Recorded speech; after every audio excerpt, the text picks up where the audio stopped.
Welcome to Luvthemknives, the LTK Result. Yes, it's my knife. It's OEM'd by We Knives. I had a guy that just sent one in to put on my website, okay, because he's selling his. It's in burgundy, right?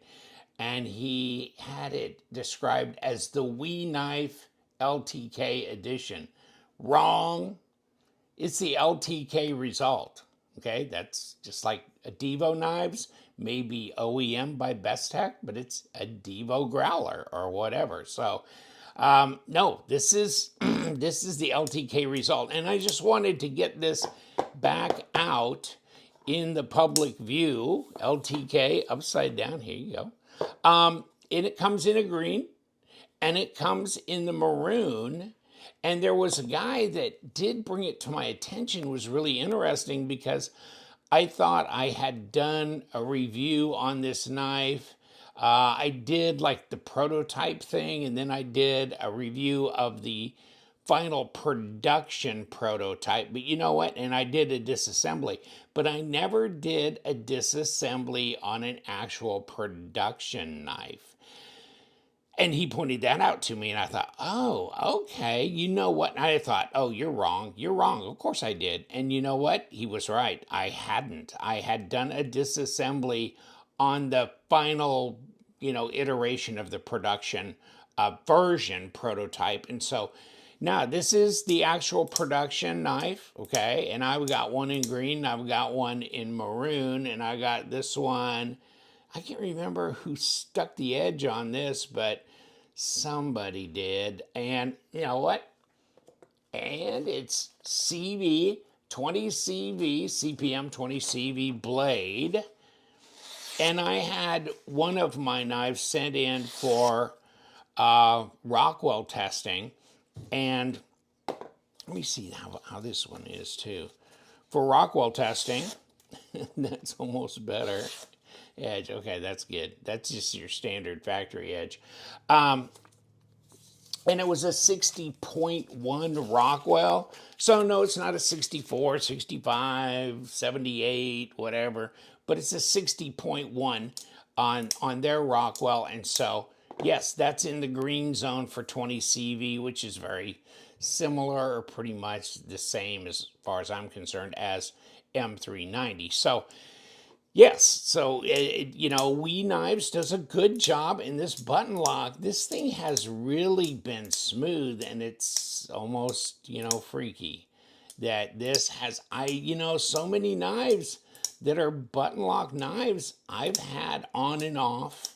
Variations in button stick on the button lock knives. I mean, it's just a nature of the beast, right? But this is weird because like I said, I haven't disassembled these, and wow, I guess I haven't. And so these are the standard production ones, not the proto. I got a proto somewhere over in the drawer.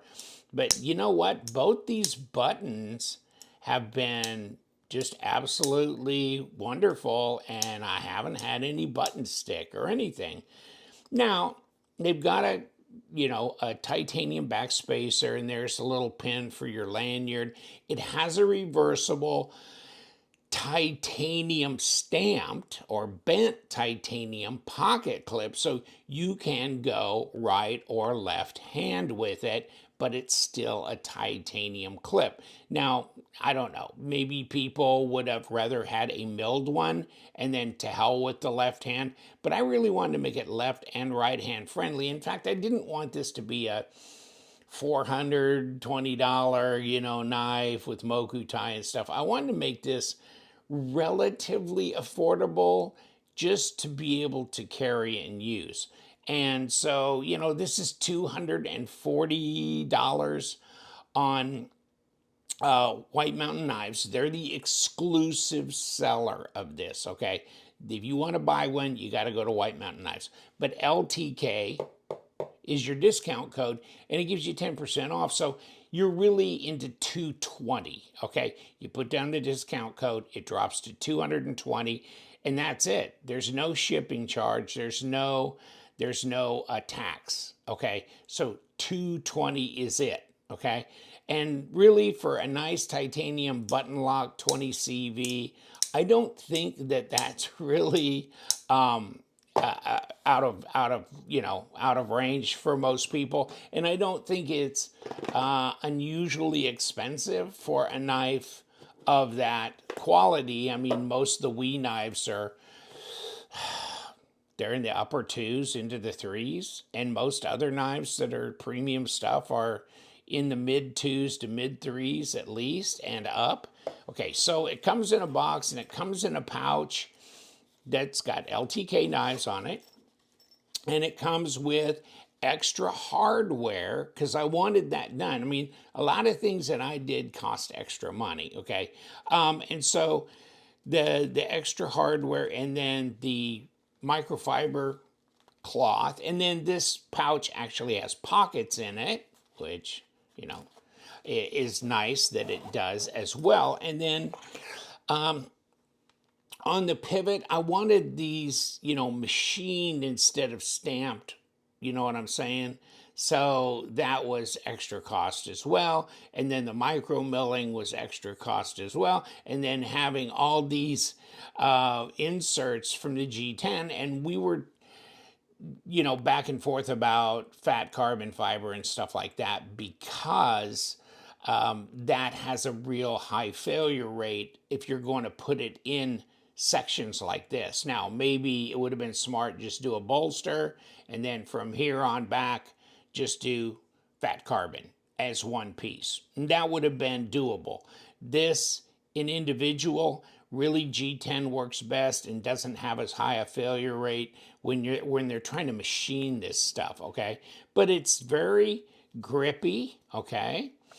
And with the kind of stonewashy thing they're doing here, it's really not showing snail trails and things like that. So it's pretty good to go for that as well. And kind of a heavy stonewash on the blade as well. Okay, so overall, I mean, I think I've covered this before, but basically, I think it's 4.5 ounces in weight, 3.5-inch blade. Yeah, 4.5 ounces, which, 128 grams, okay. And then 3.5-inch blade and basically 8 inches overall length. And there it is, 3.5, which is 90 millimeters, and just like 8.15 overall at about 20.5 centimeters, okay. So I like the ergos on it. I like this kind of little palm swell and everything. It's very neutral here on the handle. It's easy to hold. I did, at first there was a very small choil on here and I wanted it opened up a bit more. And so it is opened up a bit more. It's not a huge choil, but I think it's adequate for most uses. And you know what? This knife as well is easy to finger flick, even though it's not a complete cut through here, but it's still very easy to finger flick, okay? That kind of thing. And one thing for sure is it's nice to have your flipper tab, just right there flush with your bolster. What that does though is when it's like this, there's a bit of a brow here, okay? But that is kind of required if you're gonna do this. If you're gonna line this up here. So open, yes. I mean, I like the look. I think the flow is nice on it. It's not too heavy. It's not too light. It's reasonably thick enough, okay? The blade stock is like 3 millimeters, I believe. And let's do the overall, probably about a 1/2 inch on this. Yeah, 0.52, 0.51 pretty much at 13.1 millimeters. And then the blade stock is, 3 millimeter. Okay, so it's just a good carry user, and it's attractive as well. So it's something you can carry and use. Now, I'd say that my biggest bitch and what I overlook to stress when Max and I were working on this is to say, to look at every little detail. And they already had these screws run and everything threaded up before I figured out they were doing number 6s on the body. And so it was one of those things, was I'm going to completely trash everything and have it made all over again? No. So I said, okay. And there's not, there's just this for the pocket clip, which most pocket clips are number 6s anyhow. So we're really talking about one body screw. Okay. So I go, okay, okay, we're good. We're good. So that was the biggest issue that I had. But of course, then talking about what I wanted to do, full titanium or the inserts. But the inserts are nice. I like it. They're grippy. And there's a lot of knives that are like fox knives or other knives that are out there that do have titanium and G10 together. So that's not that unusual. Max Ace, a bunch of different knife makers combine the two elements together. But it's very durable. I like it because I like the durability of it. Now, there's holes back behind here, and if there's adhesive in here, maybe these can be popped out, and you could have like somebody like aftermarket person like Sharp Dress Knives or something like that make inserts for you and pop aftermarket inserts in if you were wanting to do that. And their pocket clip rests here on the G10. So you've seen pocket clip hit the titanium, and then you've got marks on the titanium, okay? You know how that happens. So this being sit down on the G10 avoids that on both directions, right? And left hand side, okay? So there's that. But no, easy to function with. I mean, no problem on the lockup. Of course, you don't want to hit this button when you're testing it, but that kind of thing. This is solid. The lockup feels nice and solid, and the button is slightly above grade here. But if you take it out to grade, yeah, it's still locked up. I mean, it's not as firmly locked up. This is like, you start pushing it, pushing it, pushing it. Okay, now you got a little bit, but not completely until it goes under the grade. You know what I'm saying? So that keeps it from accidentally, disengaging the blade while it's in your pocket and doing things like that. So this is good. It's solid. I've never had a problem with that.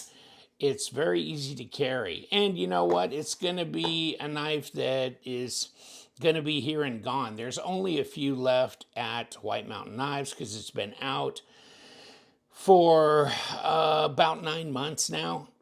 And so there were only 300 made, 150 of each color. So I think there may be, 40 something of this and maybe 50 some of this remaining, and maybe not even that many. I don't know. I haven't even asked Justin at White Mountain for about 3 months now where he's at. So I don't know. Okay. I'm just kind of guessing.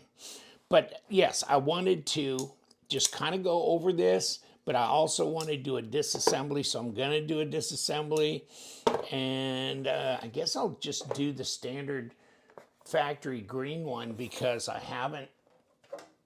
really haven't messed with that one much. I've been carrying the maroon one mostly, so let's just do this.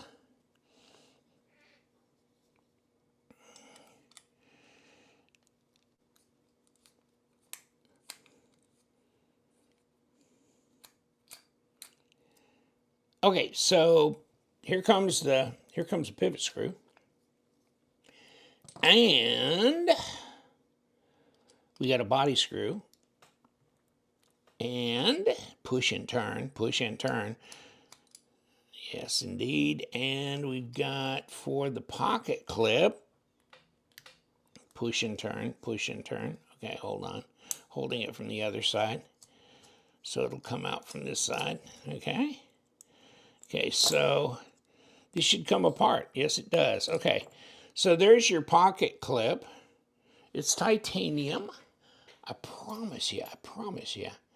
And then here's the screws, one for the pocket clip, one for the body.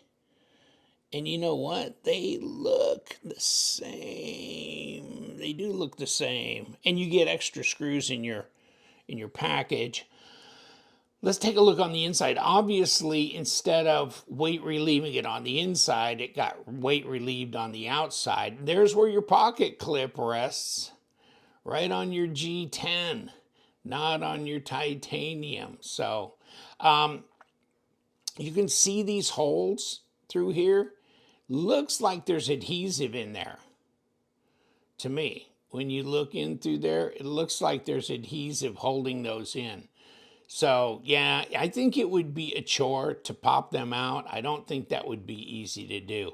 You know what I'm saying? So I have not attempted that, but I was thinking maybe in the future I'll have one of these just done, by some knife pimper, to see if he can pop them and do something, because it would be kind of fun just to see if that'd be possible. Now, obviously we got a spring right here. And so we'll put you face down in there while we take this apart.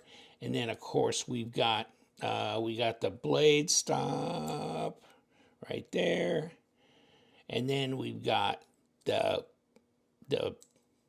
button. And, we need to push it through a little bit and then we can pull this whole thing off with the ceramic bearings, okay, right there. And then here's your pivot, LTK pivot. And of course we have a little nub there. And of course that's not unusual for knives to do, because they do it on their Civivi ones. Remember that? All my disassemblies on Civivi, you got the bump and the hump.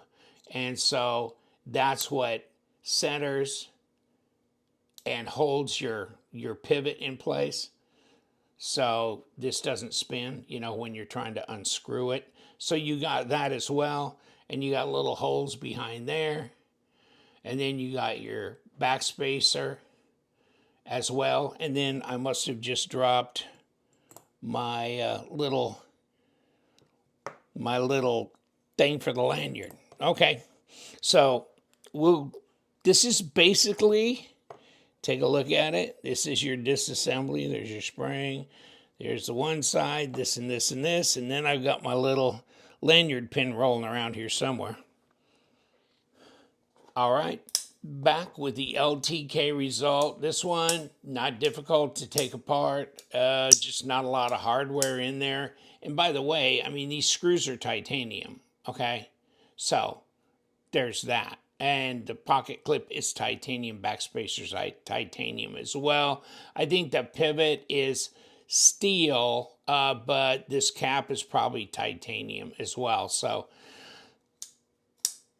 yeah, no problem. I mean, put it back together. Do I have any button stick or anything in that?